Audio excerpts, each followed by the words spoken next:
ये भाई बहनों, आज की रोटी की हर सदस्य व्यक्तियों के लिए यीशु ख्रिस्तांची मधुर नामाचे सप्रेम नमस्कार। आज की दिनांक 18 डिसेंबर 2025 गुरुवार।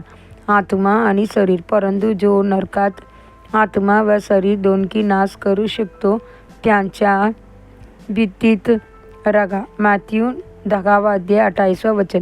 देवाची भीती बालका, कारण आपले जीवन त्यांच्या हातात आहे आणि आपले अनंतकालही त्यांच्या हातात आहे। म्हणून येशू म्हणाला, जो नरकात आत्मा व शरीर दोन्ही नाश करू शकतो त्यांची भीती बाळगा। थोडा वेळ नरकाविषयी विचार करा। त्या शिक्षेची भयानकता किती असेल यावर मनन करा।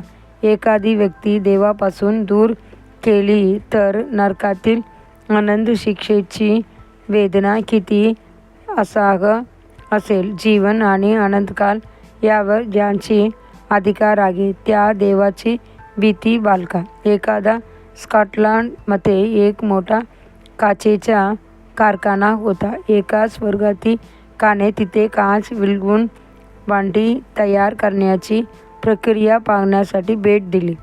ज्वालाग्राही भट्टीतून वितळलेली काच बाहेर येताना पाहून तो तीव्र उष्णतेतून आणि जळत्या ज्वालांनी थक्क झाला। भारावून तो मोठ्याने म्हणाला, आहे ही भट्टी इतकी भयंकर जलत असेल तर नरकातील यातना किती भयानक असतील। हे शब्द जवळ उभ्या असलेल्या एका कामगाराच्या कानावर पडले। ते त्यांच्या हृदयाला खोलावर भिडले। त्यांचे मन क्षरश समोर नरकातील आगीची भयानक दृश्य उभे राहिले। ते अंतर्मुख झाला आणि कडवट रडला। काही महिन्यानंतर त्याने त्या स्वर्गदूताला शोधून काढले आणि म्हणाला, साहेब, तुम्ही योगायोगाने कारखान्यात आला होता आणि तुम्ही फक्त एक वाक्य बोलतात, पण ते माझे हृदयाला खोलवर टोचले। कृपया सांगा, त्या नरकातून सुटण्यासाठी मला काय करावे। तो दिवस त्यांचे धारणाचा दिवस ठरला। अनेक लोक नरकाची वास्तवाविषयी ना विचार करतात ना म्हणणं, पण त्याचे सत्य गुण नाकारणार। जसा स्वर्ग खरा आहे तसाच नरकही खरा आहे। काही जण म्हणतात, प्रेमळ देव कोणाला खरंच नरकात पाठवेल काय? पण सत्य असे आहे, त्याला तसे करावयाचे लागत नाही।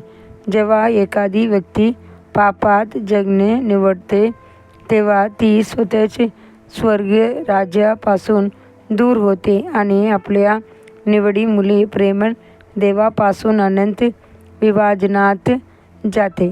देवाचे प्रिय लेकरा, आज ख्रिस्ताकडे या, स्वतःला पूर्णपणे अर्पण करा, जेणेकरून तुम्ही आणि तुमचे कुटुंब ख्रिस्ताच्या तेजस्वी राज्यात वाढाल।